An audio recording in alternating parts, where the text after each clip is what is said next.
Hello hi అందరికీ అందరూ ఎలా ఉన్నారు? మన వీడియోని కనుక ఎవరైనా ఫస్ట్ టైం చూస్తున్నట్లయితే ఛానల్ని సబ్స్క్రైబ్ చేసుకొని ఒక లైక్ చేసేయండి. ఆలస్యం చేయకుండా వీడియోలోకి వెళ్ళిపోదాం. ఈరోజు రాజు ఉసిరికాయ నిల్వ పచ్చడితో మీ ముందుకు వచ్చేసాను. ఇవంటే ఏంటో తెలియని వాళ్ళు కామెంట్ చేసేయండి. రాజు ఉసిరికాయలు మన మామూలు ఉసిరికాయలాగా కాకుండా మంచిగా పుల్లగా ఉంటాయండి, చిన్న చిన్నగా ఉంటాయి. ఈ సీజన్లో దొరుకుతాయి.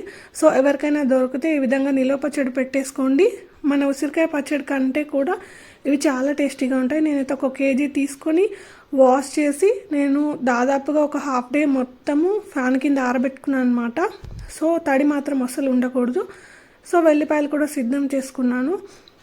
అండ్ ఇప్పుడు ప్యాన్ పెట్టుకుంటున్నాను. వీటిని కూడా మన మామూలు ఉసిరికాయలాగానే ఆయిల్ వేసుకొని దాంట్లో మనము ఫ్రై చేసుకోవాలన్నమాట. దీంట్లో చిన్న చిన్న సీడ్స్ ఉంటాయండి. సీడ్స్ తీసేయాల్సిన అవసరం లేదు. మనం తినేటప్పుడు అవి చేతితో మెదుపుకుంటే ఈజీగా వచ్చేస్తాయి.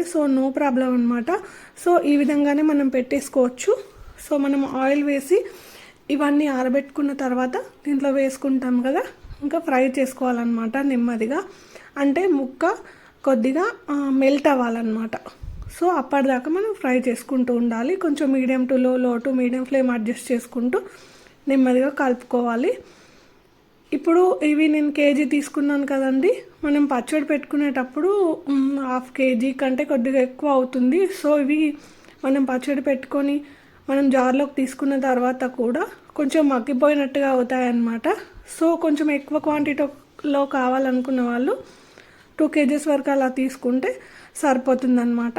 ఎందుకంటే ఇవి ఎక్కువగా దొరకవు కదా, అందుకని చెప్తున్నాను. ఈ లోపు అవి మగ్గేలోపు మనం వెల్లుల్లి పేస్ట్ సిద్ధం చేసుకున్నాము. అండ్ ఈ విధంగా మధ్య మధ్యలో మూత తీసి కలుపుతూ ఉండాలి. మూత పెట్టుకుంటే స్టీమ్ వస్తుంది కదా అని ఏం డౌట్ అవసరం లేదండి. ఎందుకంటే లిటిల్ బిట్ వచ్చినా కూడా అది మనం చేసే వేడికి ఆవిరైపోతుంది అనమాట. ఏం కాదు. ఈ విధంగా మధ్య మధ్యలో కలుపుకుంటూ బాగా మంచిగా ఫ్రై చేసుకోవాలి. ఈ విధంగా అయితేనే ముక్క మంచిగా మెత్తగా అవుతుందండి ఊరిన తర్వాత. ఇది మెల్ట్ అయిన తర్వాత మనకి ఉప్పు కారం ముక్కకు మంచిగా పట్టేసి పులుపునంతా పీల్చుకొని పచ్చడి టేస్ట్ అనేది నెక్స్ట్ లెవెల్లో ఉంటుంది. ఈ విధంగా అయితే చేసుకోవాలన్నమాట. అండ్ ఈ విధంగా నేనైతే మొత్తం కలుపుకుంటూ ఉన్నాను. కొంచెం నెమ్మదిగానే చేసుకోవాలి. ఎందుకంటే ఇవి పచ్చిగా ఉన్నాయనుకోండి టేస్ట్ బాగుండదు. టేస్ట్ అంతా మనకి ఇక్కడి నుంచే వస్తుంది. ఇదే మొత్తం ప్రాసెస్ కాబట్టి మనం జాగ్రత్తగా చేసుకోవాలి. నా దగ్గర అయితే ఆవపిండి అండ్ మెంతి పిండి ఉందండి. మీరు లేని వాళ్ళు ఒక 3 టేబుల్ స్పూన్స్ ఆవాలు అండ్ ఒక 2 టేబుల్ స్పూన్స్ మెంతులు తీసుకొని చేసేయండి. అండ్ నేనైతే ఇక్కడ ఒక గ్లాసెడ్ కారం తీసుకున్నాను, ఎర్రటి కారము. ఒక హాఫ్ గ్లాస్ కంటే కొద్దిగా తక్కువ ఉప్పు తీసుకోండి. కరెక్ట్ క్వాంటిటీకి ఈ క్వాంటిటీకి అయితే సరిపోతాయి అన్నమాట. ఇంకా అవి పక్కన పెట్టేశాను, అవి చల్లారిపోతాయి. అండ్ నెక్స్ట్ పోపు కోసం రెడీ చేసుకుంటున్నాను అనమాట. ఒక కడాయి పెట్టుకొని దాంట్లో ఆయిల్ వేసుకుంటున్నాను. పోపు కోసం మనం కొద్దిగా ఆయిల్ తీసుకొని మళ్ళీ తర్వాత మనం పచ్చి ఆయిల్ కూడా కలుపుకోవచ్చు అనమాట. అండ్ ఈ విధంగా పోపు గింజలన్నీ తీసుకున్నాను. ఇంగువ ఇష్టం ఉన్న వాళ్ళు వేసుకోండి, లేని వాళ్ళు స్కిప్ చేసేయచ్చు.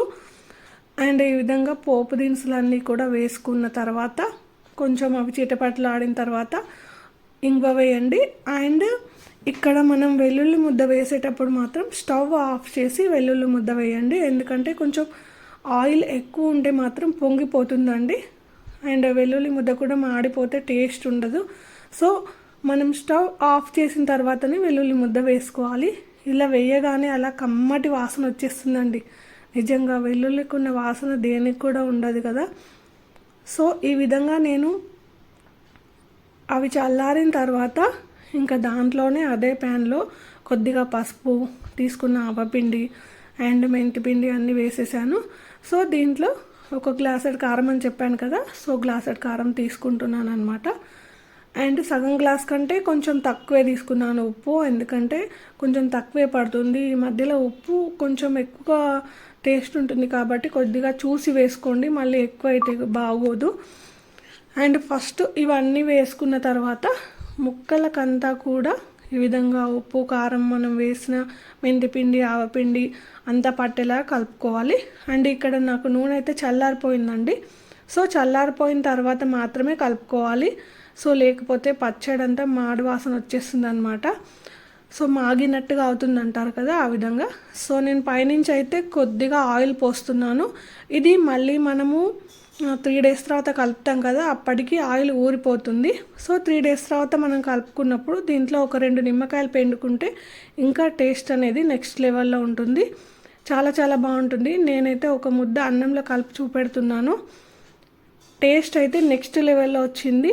అందరూ కూడా అసలు ఊరిన దానికంటే ఇప్పుడే బాగుంది అంటున్నారు. మీకు ఎలా అనిపించిందో కామెంట్ చేసేయండి.